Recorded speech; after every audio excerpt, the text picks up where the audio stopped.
In today's video, I'm going to show you how to schedule TikTok video. So you might be on holiday, you want to do regular updates to keep the TikTok algorithm interested in your content. So let's get started. If you found value in this video, please like and subscribe to watch small videos. So if you log on to TikTok on your PC, this does not work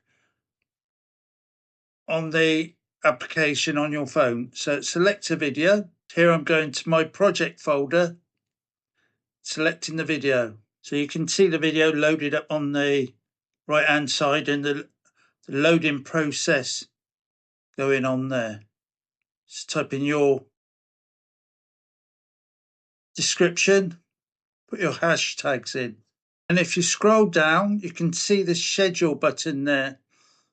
If you put in the location, if you need to put the location in, then I selected the schedule button, selecting the date and time. Then I select schedule. Here you can see the schedule on my list of videos I've uploaded. But thanks for watching. Please like and subscribe to watch more videos.